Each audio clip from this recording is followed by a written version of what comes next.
Okay, thanks everybody for showing up on an interesting market day. I know it's the end of the day, it's late, especially on the East Coast, and some of you are probably tired, but hopefully we can perk things up a little bit. We're going to be talking about analyzing and strategizing in various commodity markets. I've done a similar presentation for timing research followers. Some of the first couple slides might look familiar, but we're going to get into some recent trading ideas and strategies that we recommended to our clients. Now, obviously, these are for educational purposes. I'm not telling you to go out and do these things, but hopefully they give you some ideas on how to structure option trades, take advantage of market volatility, take advantage of various situations. Because the reality is there's a time and place for everything. Some strategies make sense in certain market conditions and some don't. And there's some gray areas in between, but it's a good idea to be aware of when you should or should not be executing a particular strategy. And of course, we know nobody has a crystal ball, so we're just guessing anyway. But this hopefully will give you some pointers. Anyway, my name is Carly Garner. I am a futures and options broker. I'm located in Las Vegas, Nevada. It is really fiery hot here in Vegas. People seem to think that that's a big turnoff, but I mean, honestly, Vegas is really hot 2 months of the year, but for 10 months out of the year, it's beautiful. So I will never leave. I'm a lifer. If you're on social media, you can find me on Twitter, Facebook, Instagram, a few others, LinkedIn. If you have questions, comments, or concerns, there was my email address. I'll show it again at the end of the class. I do post a lot of dog photos. Some people dislike that. Some people like that. Just real quick, just to give you an idea of who I am. I already mentioned I'm a broker, but I'm also an author. I've written multiple books. I do write a stocks and commodities column monthly. I contribute to Jim Cramer's Mad Money. In fact, actually, I'm going to New York next week. I'll be live in studio on Thursday, so that should be fun. And I contribute to Bloomberg Television relatively often, a couple times a month probably. And again, we are a brokerage service. Our brokerage clients receive a couple of newsletters that I write multiple times a week with market commentary, analysis, guesses on what may or may not happen, and some trading ideas. And we're going to show you some of those today. Again, I'm not trying to sell you on these ideas. I'm just trying to teach you. That's the goal. And if you like anything that you see today and you're interested in learning more, these are the three books that I would recommend out of the books that I've written. If you go to Amazon, you're going to see a whole bunch more, and just ignore those. Those are older books, out of print. These are the newest and latest. So with all of that said, before we get started, just want to make sure everyone understands there's a substantial risk of loss in trading futures and options. It's not suitable for everybody. It's not suitable for most people, and that's the key. The majority of people either don't have the financial wherewithal or the mental wherewithal to trade futures and options, and that's just unfortunately the reality. So be aware of that before you start digging into this stuff. It is pure speculation. There's no guarantees. It's not investing. So profits and losses can be supercharged, and they come quick and hard, and not everybody's equipped to handle that. So let's start with why trade options. A lot of people they migrate to futures trading because it's simple. The math is easy, it's quick, it's fast, it's exciting. But there's some good arguments for trading options as well. Beginning traders are often turned off by the fuzzy math that comes with option trading. But even though there's a little bit of a learning curve and there's a hurdle there, they are extremely flexible. You can use options to create various types of risk-reward prospects. You can pinpoint your speculations and timing and volatility. Generally, option trading comes with less volatility than futures trading outright, but it doesn't always have to be that way. It depends on how you're structuring your trades and what exactly you're doing. I've seen option trading accounts with far more leverage and risk than somebody that's trading futures. So that's just a basic statement. It doesn't always have to be true. If you're going to trade options using spreads or short options, make sure you fully understand what you're doing and the risks, because risk comes fast. There's no memo, it just happens. Options allow traders to have room for error. Option spread traders or premium collectors, they don't have to be perfect in their timing or their speculation. They just have to not be really wrong. And so there's a much smaller burden to be profitable, which doesn't even guarantee anything, but it is a little bit easier if you have some room for error. And option traders generally face lower margin and risk. And again, this is a broad statement. It doesn't apply to all option strategies. There are some option strategies that are very, very risky. This is completely off topic, but I'm going to throw it out there. A lot of beginning traders think that selling deep out of the money options in very high quantities is like printing money. For a long stretch of time, it can be, but it's probably the riskiest strategy there is, because what happens is options that you're selling for $50, $80, $100, way out of the money. And let's say a market like crude oil, most of the time they're going to expire worthless. The odds of them expiring in the money are very, very, very, very slim. But if you have a whole bunch of them on, if you have a very large position size and volatility picks up and it comes quick and fast and hard, like I said, those options that were worth $10 or let's say $100 one day can be worth several thousand the next day. And just imagine, if you have one or two, not the end of the world. If you have 20, 30, 100 of them, you're going to be in trouble. And so be really mindful of the risk that options can explode and get expensive even if they never come into the money. Option traders generally have a lower cash outlay. They are, especially spread traders, if you're trading spreads, you're usually using the market's money to finance your trade. And I'm going to show you several ways on how that's possible. Time value erosion works against option buyers, but it works in favor of option spread traders or sellers. And we'll show you some examples of that as well. But regardless of whether you choose options or futures, long options, short options, spreads, whatever you're doing, it all comes down to this is really a mental game. And the only way, in my opinion, in my personality, and everybody's different, but for my personality, the best way to keep my wits about me is to make sure that I'm living my life, whether it's my personal finances or trading or whatever it is, investing, in a way that's comfortable. If you are taking on too much risk, taking on too much leverage, you are 100% going to make bad decisions. And those bad decisions can be very devastating to your well-being, both mentally and financially. For some traders and some market participants, options are a really good way to stay calm in bad times because it takes some of the volatility out of things. It, again, gives you more room for error, so you don't have to be perfect. And hopefully it just slows things down to a point where you as a trader are able to keep your head about you. And again, it's easier said than done. And this goes for both the good and the bad. I'm talking about being humble when things are good and being realistic when things are bad. I have a quote sitting right in front of my monitor on my desk that says, "You are never as smart as you think you are when you're winning, and you're never as dumb as you think you are when you're losing." And I read that every day because we have to make sure that we keep our mind right. Options are building blocks. You can be creative. There is no limit to what you can do with options. You can be aggressive, you can be conservative, you can put together extremely savvy strategies, and you can put together really silly strategies that don't make any sense. You can do anything you want with options. The idea of using options as building blocks is the combinations of long and short calls and puts of various strike prices and expirations can be used in an attempt to achieve a common goal. I'm going to point out expirations there because most people don't realize you can trade a January option against a March option or a November option against a December option. You can spread those between each other and create a strategy with very low risk while using the market's money and very low margin. Most people don't realize that the exchange will give you a break for trading different months, and they do. Now, of course, if you're doing that sort of thing, one option is going to expire before the other, and that creates a whole nother issue. So it's not something that will work as planned all the way to expiration of the longest dated option.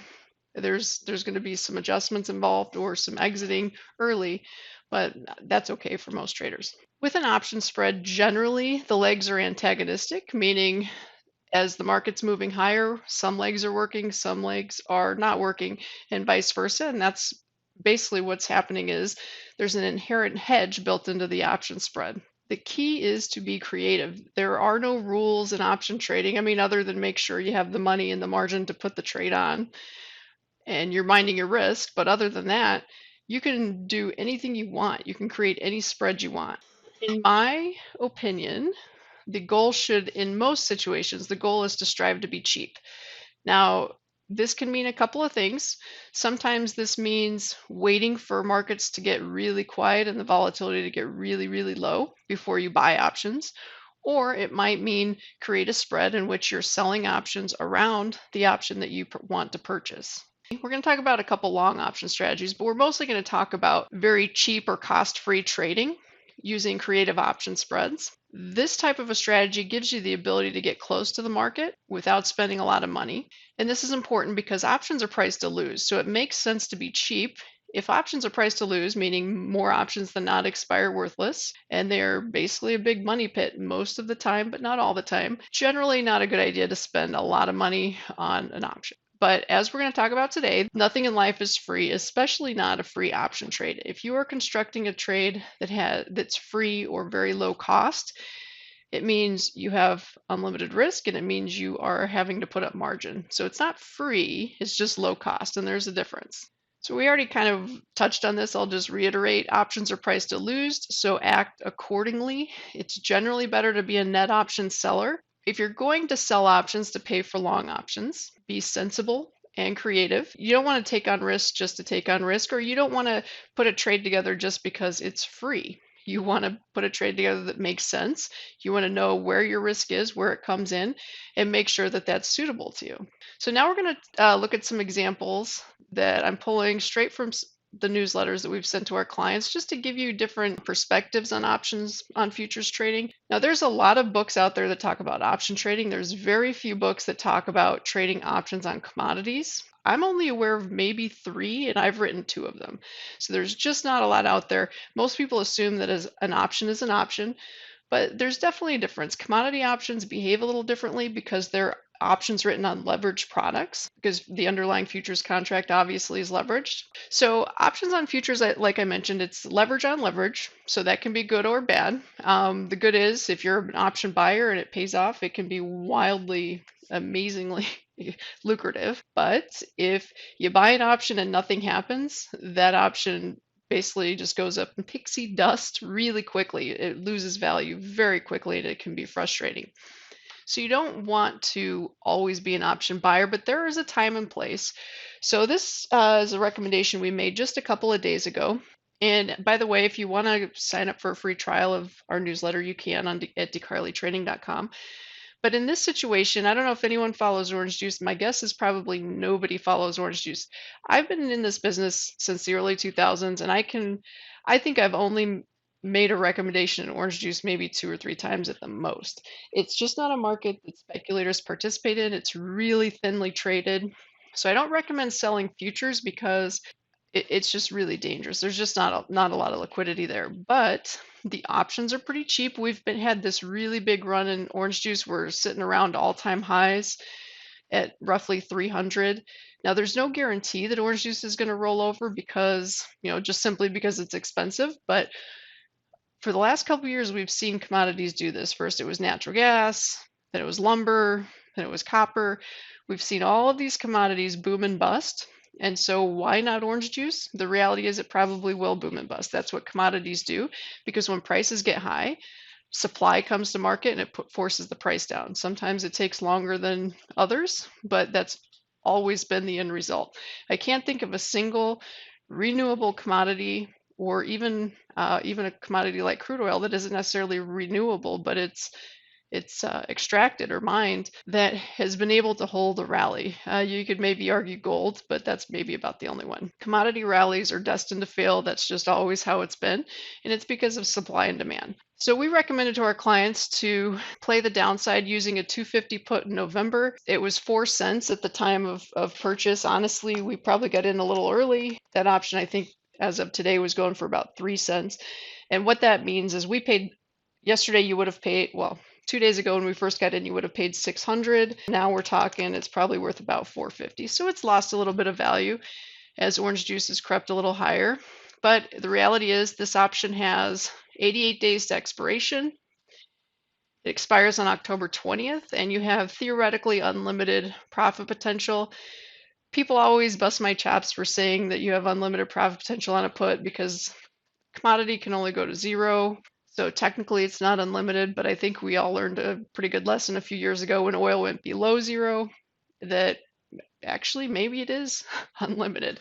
But when I say unlimited, what I'm saying is it can be really substantial. I mean, okay, maybe orange juice doesn't go to zero, but what if it goes to 100, which is 200 points below? By the way, if it did that, that would be $30,000. So if we're talking about an option that was purchased for 500-600 bucks, I would say 30,000 is close enough to unlimited to use that word. In any case, I'm not saying that's going to happen. I'm just saying orange juice has never been this high. The seasonal top is today, tomorrow, or maybe the day after. So it's like right now is the seasonal top. And you can see that these other OJ rallies didn't fare so well. They looked pretty good until they didn't, and then they rolled over pretty hard. And that's pretty indicative of how commodities trade. So I wouldn't be looking to pick a top by selling a futures up here. Again, there's a time and place for every strategy. Some markets might call for that, not orange juice, a market that's thinly traded. So you have to be really aware of the nature of your market, how the commodity normally acts, what the liquidity is like, and go from there. In this situation, it's limited risk and probably worth a stab. I don't usually suggest that people buy options. Usually we're doing some sort of spread. This is a spread that we put together in the E-mini S&P a couple of weeks ago. Again, I'm not making a recommendation. I'm just showing you things you can do with options. Options are magic. You can literally accomplish any goal with options. This strategy is what we call a risk reversal. So you could do this as a speculation, or you could do it as a portfolio hedge. So each E-mini S&P futures contract is worth roughly, I'm going to round here just for simplicity, roughly about $250,000 worth of stock. So if you have a portfolio that's sitting in roughly $250,000 worth of like S&P 500 type allocation, and you're a little nervous about the downside, you could put a trade like this on as a hedge, and it's going to basically give you free insurance against your portfolio under 4150. This line here is 4150. That's so if we purchase this put, we can pay for it by selling a 4800 call. If you did this as a hedge, in your hedge account, but keep in mind, you're going to have two accounts, obviously your stock trading account, and then your futures account is a completely separate account. It might be with a commodity broker like us, or it might be with the same broker you use for stocks. If it is with the same broker you use for stocks, they call those broker dealers, that broker is still holding it in a separate account. So even though it looks like it's the same account when you log in because you can see everything, it's actually behind the scenes a separate account. And so you would have to have money in your margin account to hold this position as a hedge, even though it's hedging your stock portfolio and reducing your overall risk in your portfolio, you're going to be required to have enough margin to hold that position. Okay, so the margin on this is about 87.50, so we'll call it 9 grand. For 9 grand in margin, it's not costing you 9 grand, but 9 grand in margin, you can have free insurance under 4150. So of course you could be more aggressive or less aggressive with your hedge, but this is a nice hedge. It basically protects you from something real crazy happening. Basically anything beyond a roughly 10% correction, you've got a floor. Most corrections are only 10%. So you don't want to be constantly buying puts to save yourself from a 10% or more correction because it's going to be really, really expensive. In fact, if you run the numbers, anybody that just consistently buys puts over and over to protect their portfolio, let's say quarterly, they're probably burning anywhere from, depending on how high what strike prices they're using and that sort of thing, they could be burning anywhere from 2 to 6% of their portfolio just protecting it. And as we know, I mean, the last couple of years have seen some really big stock market gains. Historically, like 8 to 10% a year is probably pretty good. And if that's the case and you're blowing 2 to 6% on your hedges, it's just not worth it. But if you do it this way, you're not blowing anything on your hedges. Your hedges are free. The only thing is you have to have 10, 11 grand in your option trading account to margin it.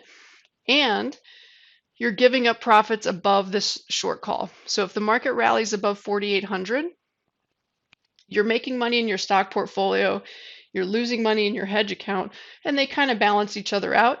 It's not the end of the world because you still gave yourself from, at the time of this trade, roughly 4,500 to 4,800. So you had a 300-point profit potential in additional gains in your portfolio. And above 4,800, you're still making dividends and all that kind of stuff. You're not triggering a taxable event. You're still in the market. You're still invested. But so what? You might give up a few percentage points up here. In the long run, if you did this consistently on rallies, I'm not saying you have this type of strategy on all the time, but if you did it on rallies, like up here, and of course it's easier to say as you're going back in time, but what I'm trying to say is you don't want to do it here. You don't want to do it here. These are the types of hedges you put on when the market's overbought. This would be a big correction. Like I said, I didn't do the math. I think it's about 8%, 9%, something like that. It seems impossible, but it's not. I mean, the last time we were trading up at these prices, we fell all the way back into the 3,000s. I do not think that's going to happen again. But all I'm saying is if it does, and you have protection on, like this strategy would allow you to have, you'd be in pretty good shape. Now, if you're doing it as a speculation, that's okay too. The market doesn't have to get to 4150. The VIX is very low, or at least it was when we put this out, and it was as of yesterday. Today it's probably ticked up a little bit, but the VIX is low, and what that means is we're selling the call options at overpriced levels and we're buying puts at really cheap levels. So if the market corrects, and let's say it doesn't go to 4150, let's say it goes to 4300, which to be honest, that's kind of what we have charted out. We think a correction would probably see 4,300. And again, no crystal ball here, but that's our guess. If that happened, this 4150 put would gain a lot of value, even though we never get to 4150. And this 4,800 call would lose most of its value. So this would be a really, really nice trade, even if we never got anywhere close to 4150, if you did it as a speculation. Now, this is how the math would work. Again, we're selling, it's called a risk reversal. We're selling the 4,800 call, and we're using that money to buy the 4150 put. And you can see right here, these are just approximate prices, but you can see basically in a nutshell, the money we collect for the 4,800 is paying for the 4,150. It's a free trade. I think actually we collected a few dollars to cover commission and everything. So it's a little better than a free trade. And here are, these are October options. 94 days, so that gives us 3 months of time in the market without really spending any money. Now, I want to point out, it's my job to let you know what the risks are. So if you're doing this as a speculation and you put something like this on, and let's say the market does rally to 4,800. If you're trying to do this in a smaller account, you're going to run into margin calls. You could see really big paper losses before expiration. At expiration, like if you held all the way to expiration and you didn't have any margin trouble and you kept everything intact, you didn't panic, as long as the market's under 4,800, you basically just break even on the trade. So if we go up to 4,750, 4,800, and we're there at expiration, everything expires worthless, no harm, no foul. So all is well. If you're trying to squeeze this into, I just said the margin on this was 9 grand. If you're trying to squeeze this into a $10,000 account, then it might get hairy, because even though at expiration you're probably going to be fine, before expiration, if we get a big rally up here to 4,700, somewhere in there, your call's going to gain in value, your put's going to lose in value. The paper drawdown will be a little bit painful. For those people, if you have a smaller account, let's say 10,000 or less, maybe try this with the micros. And again, I'm not recommending, I'm just saying if you do something like this. There are micro options that are 1/10 the size of the E-mini S&P, and they are absolutely fabulous. So you're not going to get rich trading them, but they're a really, really great way to do this exact same thing, but on a much smaller scale.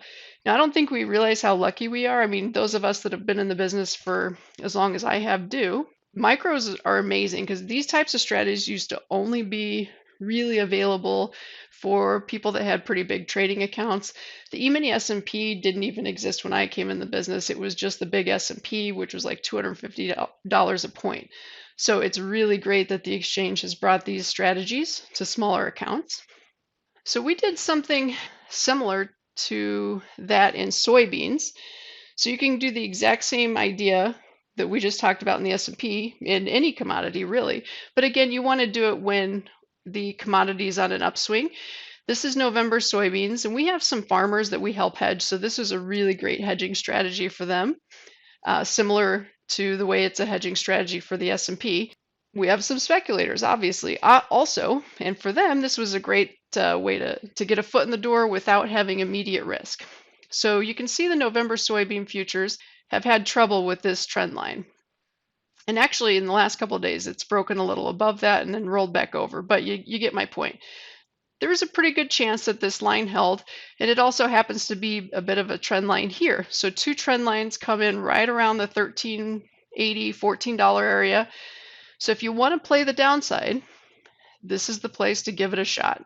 Anyone that's ever traded soybeans knows that at this time of year, beans can rally uncontrollably. It can be fierce and it can be nasty to anyone that's on the wrong side. But these rallies are weather related usually, and they almost always fail. The seasonal top in soybeans is usually mid-July to late July, so we're right there. We're right in that time frame, but it's really messy. There's no easy money in this stuff, that's for sure. So what we suggested to our hedgers and our speculators is maybe sell a 1540 call for November. That means we can be wrong by like $1.60, I think is what it was when we put this out. So we can be wrong by $1.60, and at expiration, we still won't really lose any money. We might lose a few bucks. Before expiration, it can get a little bit painful, like I mentioned before. Paper losses can add up because this call will gain in value. But if you have enough margin to hold to expiration, anything below 540 is no harm, no foul. So if we sell the 540 call and use that money to buy the 1260 put, we're talking about roughly a credit of about 150 bucks at the time of this email. To be honest, I think it's a little more than that now because beans have gone up a little bit. I think you could probably get the same trade off for a credit of 10 to 15 cents, but you get the idea. And this also is, we're not going for massive delta on these types of trades. You could be a lot more aggressive. You could sell a 1450 call and buy a 1350 put or a 13 put, and you're going to have a much higher delta. That means if the market goes down, you're going to make a lot more money. But if the market goes up, you'll lose a lot more money quicker. So we opt to do this in a more comfortable way because, again, this is a mental game. And if you put yourself in situations where the odds are you're not going to be mentally stressed, you're already ahead of most people. The margin on a trade like this is about $1,400. This is it's kind of a deceiving risk. We had a lot of clients that were really excited about the fact that it's only $1,400 in margin, and they wanted to do a whole bunch of these because they could. The exchange would let them. But when you're selling calls to pay for long puts, you're not spending money. You're using the market's money to purchase your speculative put, but you are responsible for unlimited risk above the strike price of that call. So above 1540, losses are theoretically unlimited. A margin of $1,400 can quickly go to $3,000-$4,000 if soybeans have a big rally. So you want to be really careful. And also I'm going to note the CME, the way that they do their margining for most products and option spreads is they basically take what they think might be, and again, they also don't have a crystal ball, none of us do. They think what is the biggest one-day drawdown for that position. So if the margin's $1,400, the exchange thinks that you could lose $1,400 tomorrow if something goes horribly wrong. Those numbers are pretty good. It's pretty rare to see a trade like this draw down that much in one day, but there are rare occasions where the losses can well exceed the margin requirement. So it's just a rule of thumb, and it's a one-day scenario, not 3-month scenario. When we recommended these options had 102 days, so we're talking like 3 months. And again, soybeans don't have to get to 1260 for this trade to make money, but if it does get to 1260 and we break through it, we could be looking at a pretty nice trade. When you do these sorts of trades, most of the risk is in the naked option, right? So what I try to advise people to do is, if you're going to do something like this, always worry about the risk more than the reward. So instead of focusing on how much you're going to make, if we get to $11, focus on how you're going to feel if we go to 16. And with that in mind, be very diligent in buying that call option back. So let's say in this situation, this trader sold this option for 21 cents. If soybean sells off and gets down 13, 12.50, somewhere in that range, let's say that option's only worth 5 cents. Buy it back. Don't think about it. Don't worry about the money you're spending. A lot of people try to focus on, well, if I buy that option back, that means I'm basically spending money I don't need to spend because that option's probably going to expire worthless. But truth is, you can never go wrong buying it back and taking a profit because you're taking the risk off the table. You're taking money off the table. If soybeans rally again, you have zero stress. In fact, you might even be comfortable reselling it and you might be able to double dip a couple times. So never try to nickel and dime the market. If it gives you a gift, take it. That's my advice. Of course, you can do whatever you want, but I've been doing this a long time and I've learned some really tough lessons. So someone's asking if you could add a call above the short option to reduce margins and cap your risk. And yes, you can. In a situation like the soybean trade we were just looking at, the margin's very low. So there's really no need to get that aggressive in reducing your margin because I think it probably just gets you into trouble more than anything. Because instead of doing one lots, you might be tempted to do 2, 3, or 4 lots. And if it goes wrong, you're in really deep trouble because those spreads, although buying that extra option to cap your risk, it does cap your risk, but it usually caps it to a really large amount. And so it's a little bit deceiving. So I honestly am not a huge fan of spreads for that reason, but it depends on the situation. This is basically the exact same strategy we talked about in soybeans and S&P. I'm going to kind of skip over it and we'll go to something a little bit different. But you can see it's the same general idea. Cattle, you probably don't know this, but cattle futures, and if you've shopped for beef in your grocery store, maybe you do know this, beef prices are at an all-time high. We've never seen beef prices this high before.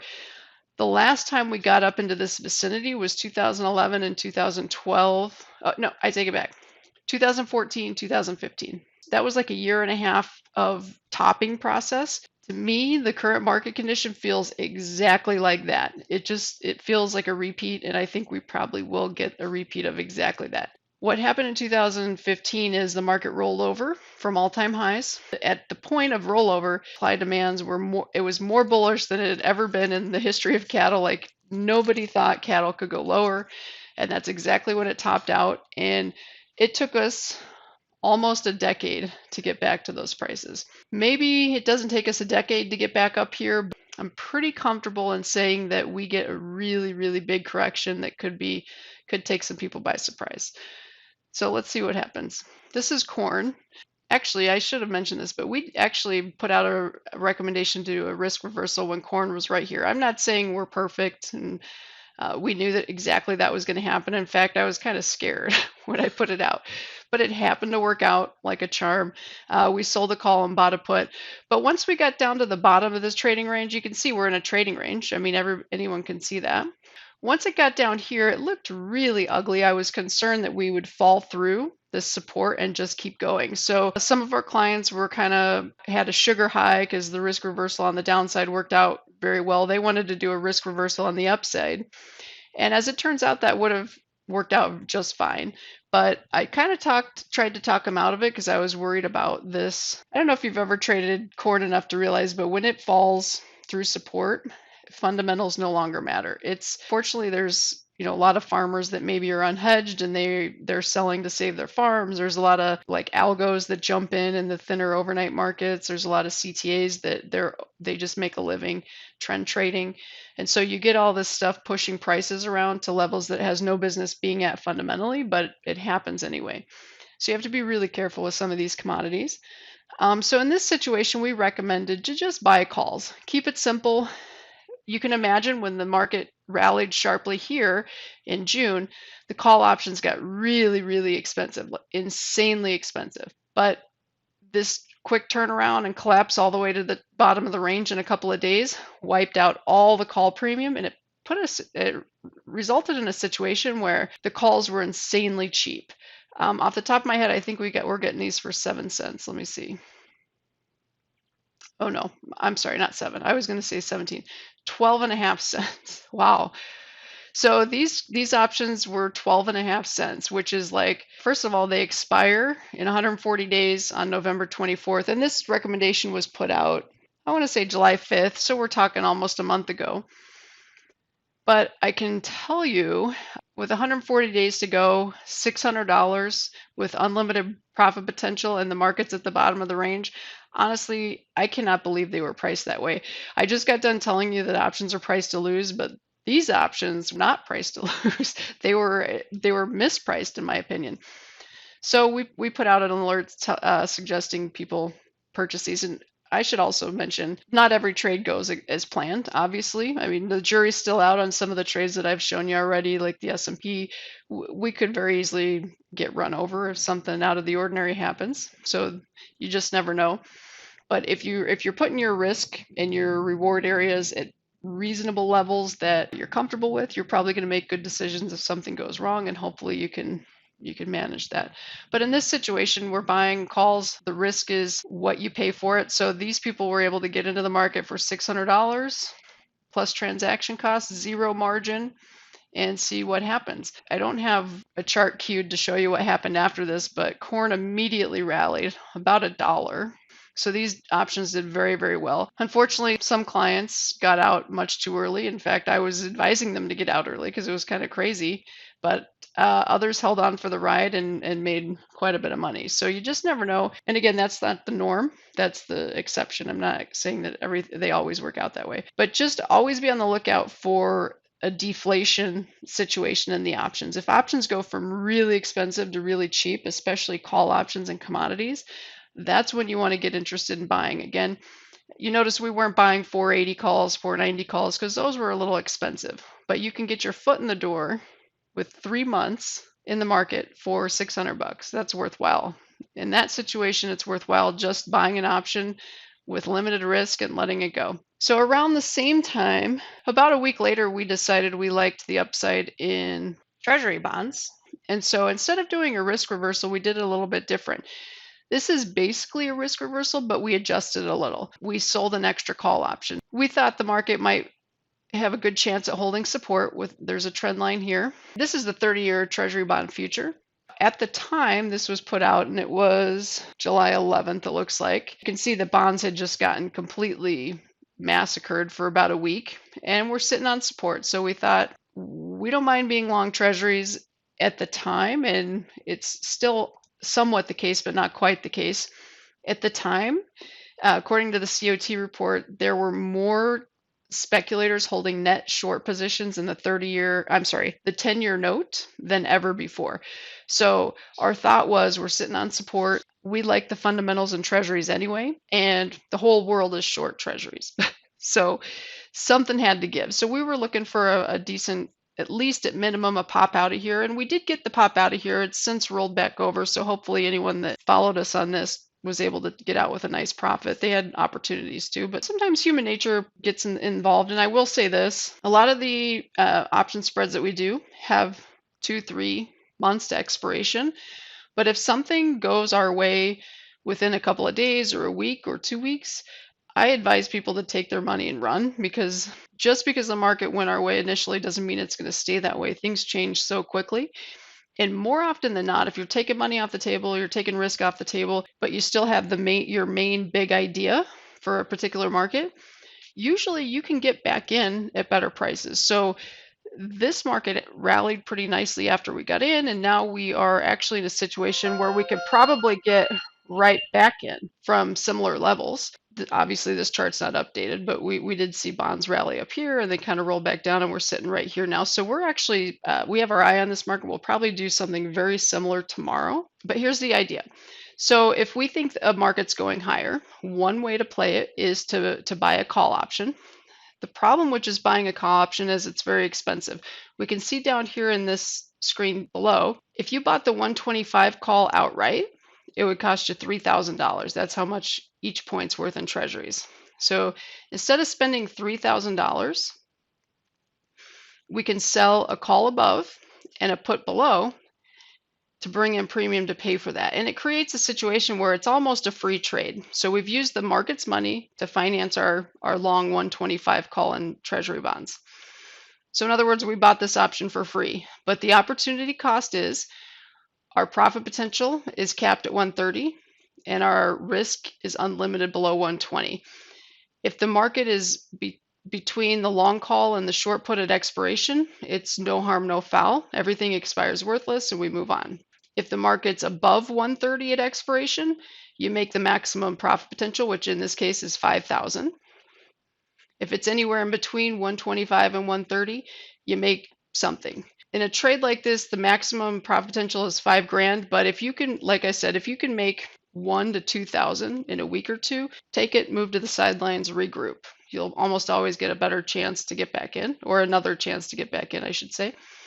The margin on this trade is 4,100. And again, you have unlimited risk. So below 120, it's like being long a futures contract. You can see in this chart, we weren't just blindly selling premium just because we wanted to buy this call spread and we needed something to pay for it. But we want to make sure we're selling a put and putting our risk low enough that we aren't going to be in dire straits if something happens. Now, the bond market did trade as low as like 116 or so in October of last year. So that could have been a little bit painful if we got a repeat of that, but we're using the November options. Our thought process was if we do get that sort of a sell-off down to this level, we can probably roll out to the December contract and kind of buy ourselves some time and room for error, but luckily we didn't have to do that. All right, so I've got a couple questions. I'm going to answer them real quick.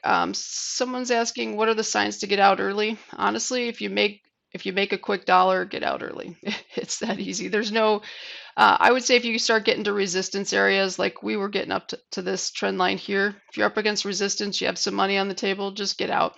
You can always get back in with something that makes a little more sense. I mentioned already this trade would have a profit potential of 5 grand, but if to get that 5 grand, you have to hold 3 months. You have to hold 109 days, and a lot can happen in these markets in 3 months. So if things have gone your way and you can pull out 1,500 or whatever it is in a week, take it and run. It's not too bad. One more quick thing about treasuries. I just showed you an aggressive, this is a very aggressive trade because we're selling a put to pay for a call spread and we have unlimited risk. We don't do these sorts of aggressive trades unless we feel really strongly about the upside.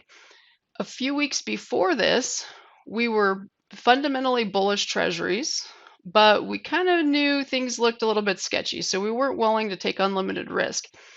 So in that situation, what we did is kind of a nibble trade, a way to get in without having unlimited risk, is we used the 10-year note. 10-year note options are much, much cheaper than the 30-year bonds. So if you ever want to play the upside in treasuries, but you want small risk, limited risk, this is a good way to do it. We were able to get into 10-year note calls with about 2 months to expiration for $500 to $600. We did the 114 strike, but you could have done any of them. And you can see treasuries were coming up against some support, and there was a decent chance they held, but I'm not perfect by any means. I make mistakes all the time, but I've been doing this long enough to know that sometimes things just don't feel right. And there was a lot of things in the market that made me feel a little uncomfortable. Some of the correlations were breaking down. And so I thought it was a lot smarter to just nibble on things. Also, I admittedly have a little bit of PTSD from like 2020 and 2022, all the chaos that's gone on in the oil markets and some of the other stuff. If we can keep it limited risk and have a foot in the door with reasonable proposition, I'm perfectly okay with buying options. But again, you want to be cheap. You don't want to spend a ton of money. I wouldn't say go to the 30-year bond market and buy an at-the-money call, that's going to cost you 3 grand. Don't do that. But if you can get in for $500 or $600 on the 10-year note, not too bad at all. All right, so we're starting to run out of time. I'm just going to recap real quickly. So trading is a mental game in which market participants are competing against themselves as well as other traders. Make sure you're trading within your means. If you're trading beyond your means, just like in your household, if you're spending more money than you're bringing in, you're stressing yourself out, you're causing unnecessary tension. Don't do that in your trading either. Live below your means. Trust me, you'll make much better decisions. View options as building blocks. They can be built and taken apart piece by piece. I should have pointed this out, but I kind of mentioned it, but I wasn't very explicit with it. When you do an option spread, whether it's a risk reversal or whether you do something like we showed you in bonds where you buy a call spread and sell a put to pay for it, you can exit one of those legs and leave the others. So for example, if you're in this bond trade and you sell a put, you buy a call and you sell a call. So you want the market to go up. Let's say that the market does go up. You can start reducing your risk and taking profits by buying back the 120 put and holding the call spread. That way, once you buy back that 120 put, Not only are you taking a profit, but you're eliminating the margin because there's no margin on this call spread. So now you have no margin. And if the market rolls back over, you risk losing some premium in the call spread, but you do not have unlimited risk below anymore. So the first step should always be to buy back your loose ends. If the market goes your way, buy back your loose ends. If you do a trade like this and the market goes against you immediately, you can also consider buying back your short call option, the one that you use to finance your long call. So let's say that the market would have dropped to 120, which obviously would not have been ideal. At that point, the November 130 call would probably be worth very little. We could buy that back and continue to hold the short put and continue to hold the long call. And it basically turns into a risk reversal where we're short a put, we're long a call. And then if the market rallies back, we can resell that 130 call.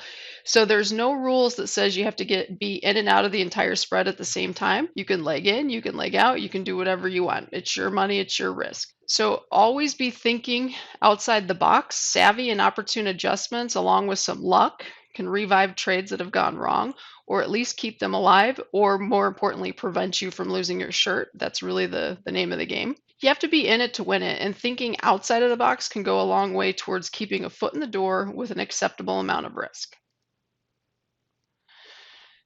I am extremely biased because I've written this book, but I do truly believe if you want to learn about trading commodity options, my book, which is called Trading Commodity Options with Creativity, covers just about anything you want to know. It starts from ground zero and it goes through all types of strategies, including the handful that we went over today in painful detail, adjustments, exiting, entering, all that kind of good stuff were in there. It was endorsed by Jim Cramer. Jim is a friend of mine. He's a really, really nice guy. I know people have opinions, but if they knew him, they would know what I know, and he's a really great guy. So this is my newest book. It's Trading Commodity Options with Creativity. You can go to the website tradingcommodityoptions.com. There's sample chapters. You can kind of test drive it. You'll find it cheapest on Amazon. I think they have it listed for 18 or 19 bucks, or on Kindle for less than that. And if you want to sign up for a free trial of our newsletters, if you haven't already, or if you just want to learn more about us or trading, you can find us at decarlytrading.com. And here's all my contact information. So be sure to send me an email or give me a call if there's anything that we can do for you. And again, you can follow us on social media. We'd love to see you there.